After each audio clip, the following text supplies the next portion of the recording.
Merhabalar sevgili izleyenlerim. Bugün sizlerle geleneksel bir tarif, az malzemeli 5 dakikada yapılan anne kurabiyesi yapıyoruz.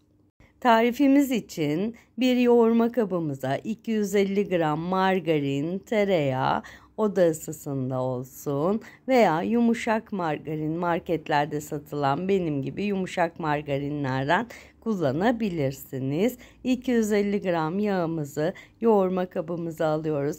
1 su bardağı pudra şekerimiz var. 1 adet yumurta sarımız var. Şimdi kabımıza aldığımız malzemelerimizi parmak uçlarımız ile yoğurmaya başlıyoruz. Tüm malzemeler birbiriyle özleşene kadar kurabiye hamurumuzu yoğuruyoruz. Bu kıvama geldikten sonra bir paket kabartma tozu ilave ederek tarifimizi yoğurmaya devam ediyoruz. Şimdi tarifimizin ununu ilave ediyoruz. Azar azar un ilavesi ile tarifimizi, kurabiye hamurumuz yumuşak, ele yapışmayan bir kıvamda olacak şekilde un ekleyerek yoğuruyoruz. Tarifimizde 4 su bardağı un kullanıyoruz. Yavaş yavaş hamuruma ilave ederek 4 su bardağı hamurumu yoğuruyorum elim ile.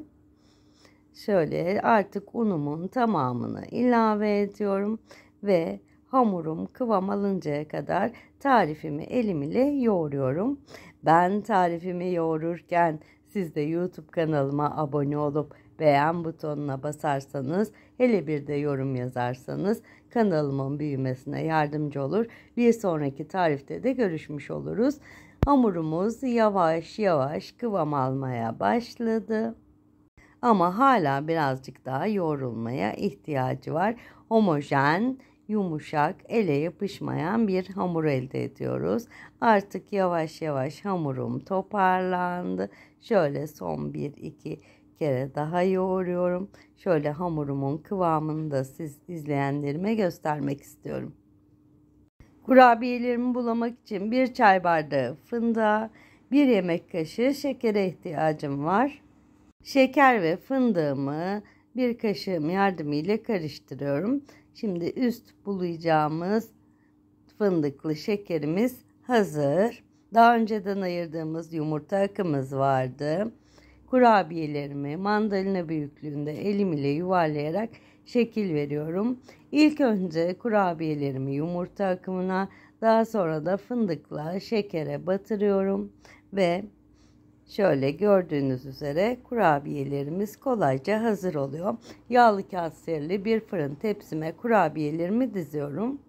Şimdi 1 adet daha birlikte yapalım. Evet, şöyle fındığı da buladık. Kurabiyemizi tepsimize koyuyoruz. Tüm kurabiyelerimize aynı işlemi uyguluyoruz şimdi. Bizim malzemelerimizden 24 adet kurabiye çıktı. Şimdi hazırladığım kurabiyelerimi 180 derece önceden ısıtılmış fırında 20 dakika kadar pişiriyorum. Haydi biz pişmeye gidiyoruz.